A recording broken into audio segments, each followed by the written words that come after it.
So was it the airline and the staff who were at fault here? Morning, Pete. Well, this is a very unfortunate circumstance and a dangerous one. And of course, Jetstar is part of the Qantas group. But there's a backstory here, Pete, which is not a nice one to hear, but is important for everyone to be aware of. And that is that the Qantas group has form on this since the outbreak of the virus.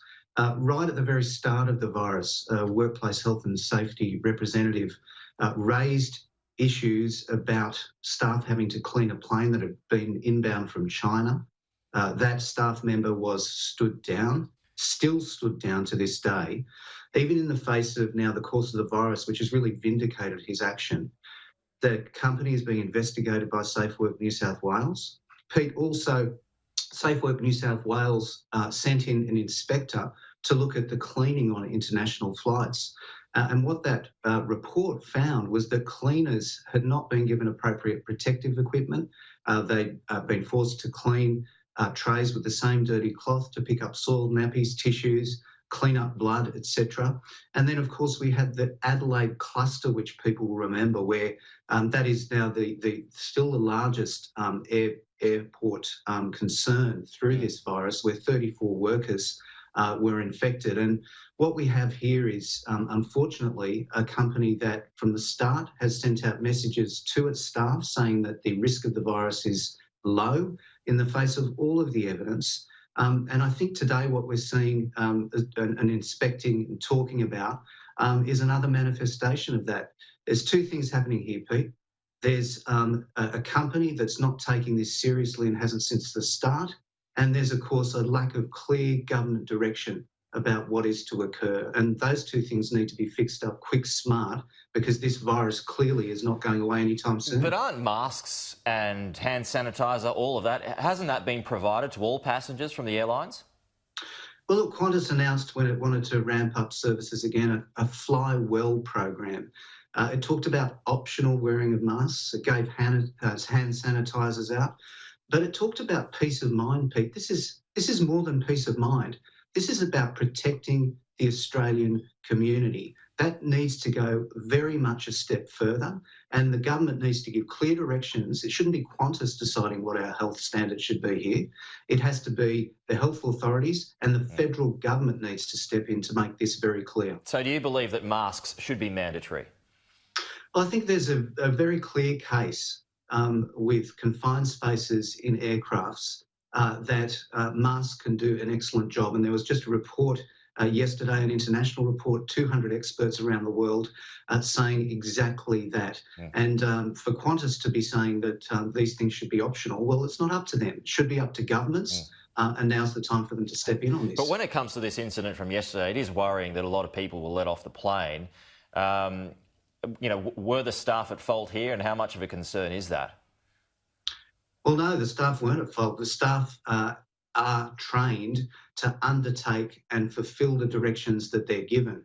Now, presumably there's been a miscommunication here between health authorities and the airline, but clearly what needs to happen is for instructions and directions to be clarified and to be provided to workers, training to be provided to workers. This is going to keep changing, Pete. This lockdown is another phase of the virus, and we're going to see future phases, and we've got to be nimble enough to be able to deal with them. Yeah, no doubt. No doubt there's going to be a lot of changes, and everyone has to be nimble. Well, the New South Wales government has now said that planes aren't going to be able to land unless there are New South Wales health staff there to greet all passengers. Is that possible? Is that even possible in your opinion? It sounds like a big ask, but I think that if that's the health advice that's being provided, then that should occur. And of course, along with that, there needs to be the training and the direction to all staff to make sure that they're not seen as the scapegoats. You know, airline staff have been in the front line of this since the beginning. They've done some magnificent work. They've really been some of the heroes of the pandemic. The time's come to realise that they are the ones that have been helping us through this. They shouldn't be scapegoats in any of this. Just a couple of quick ones, Michael, before we go. The Qantas and Virgin, obviously, there's problems with Melbourne now. They've had to scale back their flights. That must be a huge concern for you. So, you know, what sort of government help is going to be needed? Extra government help is going to be needed now for the aviation sector. Well, the aviation sector is in crisis. Of course, it was the first hit and the hardest hit.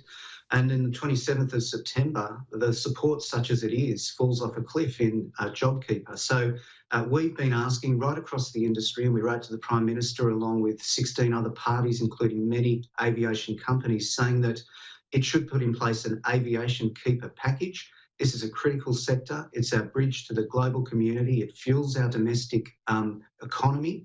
And we need to make sure that an aviation keeper package is in place well beyond September and is not removed until borders are phased back open. So could, for argument's sake, when do you think that could exist until next year?